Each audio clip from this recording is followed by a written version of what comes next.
बोलिए जय श्री कृष्ण। सभी को नमो नमः। श्रीमद् भागवत पुराण अंतर्गत महात्म के 6वें अध्याय में भागवत कथा श्रवण की विधि के साथ साथ सनत सनंदन सनातन सनत कुमारों के द्वारा नारद के माध्यम से भक्ति ज्ञान वैराग्य की पुष्ट करने की व्यवस्था के क्रम में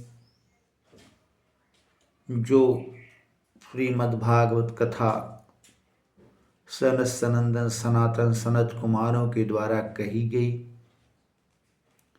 उसका क्या प्रभाव पड़ा, क्या हुआ, ज्ञान वैराग्य स्वस्थ हुए कि नहीं हुए, इस प्रसंग को लेकर के हम उपस्थित हैं। आइए देखते हैं। 6वें महात्म के 6वें अध्याय में कहते हैं, शृण्वतां सर्वभूतानां सप्ताह नियतात्मनां यथा विधि ततो देवं तुतुष्टुः पुरुषोत्तमः। सर्वभूतानां सर्वेषां प्राणिमात्राणां कथा, संसार में उपस्थित समस्त प्राण मात्रों के लिए श्रीमद् भागवत कथा सर्वश्रेष्ठ है, मुक्ति भुक्ति प्रदान करने वाली है। वही कहते शृण्वतां सर्वभूतानां सप्ताहम नियतात्मनां, निश्चित रूप से सच्ची श्रद्धा के साथ जो भी जन इसको सुनते हैं और यथा विधि ततो देवम तो तुष्टु पुरुषोत्तम, जिस प्रकार से विधि बताई गई है, विधि का अनुसरण करने से निश्चित रूप से परमात्मा संतुष्ट हो जाते हैं, इसमें कोई दो राय नहीं है। कह रहे हैं उस कथा के अंत में होता क्या है, बड़ा आश्चर्य का विषय है। कहते तदंते ज्ञान वैराग्य भक्ति नाम पुष्टता परा तारुण्यम परमं चाभूत सर्वभूत मनोहरम। तदंते कथांते किं भवति, तदंते ज्ञान वैराग्य भक्ति नाम पुष्टता परम। ज्ञान वैराग्य तो पूरी तरह से निश्चेष्ट थे, परंतु भक्ति भी दीन मलिन मन से कातर चित्त से अपने पुत्रों के विषय में जो चिंतित थी, उन सब का एक साथ क्या हो गया, कल्याण हो गया, सब पुष्टता को प्राप्त हो गए। माने जैसे रहना चाहिए वैसे हो गए, एकदम पुष्टता को प्राप्त हो गए।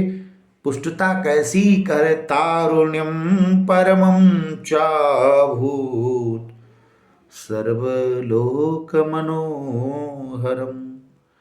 सर्वभूत मनोहरम, तारुण्यम तरुणता को प्राप्त हो गए, युवावस्था को प्राप्त हो गए। भक्ति तो युवावस्था को प्राप्त ही, ज्ञान वैराग्य वृद्धावस्था को प्राप्त हो गए, जड़त्व को प्राप्त हो गए, लेकिन वे सब भी अब तीनों को के तीनों तारुण्य युवा अवस्था को प्राप्त हो गए और समस्त प्राणियों को सुंदर दिखने लगे, ललित दिखने लगे। इसके बाद कहते नारदश्च कृतार्थो भूत सिद्धे स्वीये मनोरथे। नारदस्य कृतार्थो भूत, नारद कृतार्थ अभूत, नारद जी कृतार्थ हो गए। कारणम किम, कारण यह है कि उन्होंने देखा कि स्वीय सिद्धे मनोरथे, अपने द्वारा किए गए मनोरथ को, अर्थात नारद जी का मनोरथ क्या था? नारद जी का मनोरथ था कि ये ज्ञान और वैराग्य भक्ति का संकट किसी न किसी प्रकार से हमको दूर करना। चलिए, अच्छी बात। तो नारद जी का क्या ये संकट जो था उनके सम्मुख उपस्थित हुआ था, ये प्रश्न, ये आज तो पूर्ण हो गया। स्वीय सिद्धे मनोरथी स्वस्य मनोगते अभिलषित कामना सिद्धे, सिद्ध होने पर क्या होता है? पुलकीकृत सर्वांग परमानंद संभृत। पुलकीकृत सर्वांगम, सर्वांगम पुलकीकृत, पूरा शरीर नारद जी का पुलकी हो गया, पुलक गया, खिल गया, प्रसन्न हो गया, रोमांचित हो गया इस प्रसन्नता से कि ज्ञान और वैराग्य का कल्याण हो गया। भक्ति के जिस कार्य का हमने दायित्व लिया था, वो दायित्व आज पूरा हो गया। मैं अपने दायित्व से पूर्ण हो गया,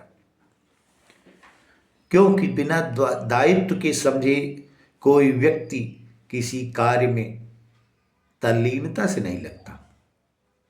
जिस व्यक्ति को का कोई दायित्व ही नहीं बनता या दायित्व विहीन व्यक्ति है, मुझे नहीं लगता कि वह कार्य की संपादन में पूरा मनोयोग से कार्य करेगा, अर्थात मनोयोग से कार्य नहीं करता। लेकिन अगर कोई व्यक्ति दायित्व ले लिया है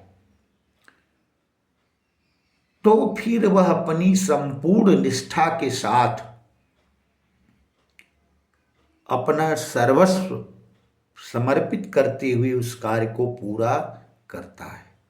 जैसा कि नारद जी के द्वारा भक्ति और ज्ञान वैराग्य के कल्याण के कार्य को किया गया। सनत सनंदन सनातन सनत कुमारों के द्वारा नारद के द्वारा दिए गए दायित्व को पूरा किया गया। ये कथा हमको दायित्व की भी शिक्षा देती है। हम किस प्रकार नारद के जैसे बनकर के दूसरों के कल्याण का दायित्व लें। हम किस प्रकार से सनत सनंदन सनत कुमार के जैसा बन करके लोक कल्याण के लिए, भगवत भक्तों के कल्याण के लिए श्रीमद् भागवत महापुराण की कथा श्रवण करा करके ज्ञान और भक्ति वैराग्य के साथ साथ संपूर्ण जनमानस का कल्याण कर सके। ये कथाएं सुन लीजिए और सुनने के बाद भूल जाइए और एकमात्र कथा मत समझिए। ये समाज को शिक्षा देने वाली कथाएं हैं कि कैसा दायित्व है। अच्छा, ये लोग तो मान लीजिए चलते रास्ते का दायित्व लेकर कितनी तल्लीनता से कार्य, लेकिन समाज में जिसका तो मुख्य दायित्व बनता वो सब दायित्व विहीन होते जा रहे हैं। पिता का क्या दायित्व है, पत्नी का क्या दायित्व है, पुत्र का क्या दायित्व है, ये सब समझने वाली बात है। ये कथाएं हमको शिक्षा देती हैं कि पूरा जब तक दायित्व की पूर्ति ना हो जाए तब तक शरीर में प्रसन्नता नाम की चीज नहीं होनी चाहिए। तल्लीनता से कार्य में लगे रहना चाहिए। अभी ये नहीं कह रहे हैं उदास हो बैठ जाओ, नहीं, उदास नहीं। कार्य व साधेयम देहवा पातेयम, हमारे यहाँ इसे वीर हुए हैं शिवाजी। वीर शिवाजी का ये ध्येय वाक्य ही था कि कार्य व साधेयम देहवा पातेयम, कार्य की सिद्ध होगी अथवा शरीर नष्ट हो जाएगा।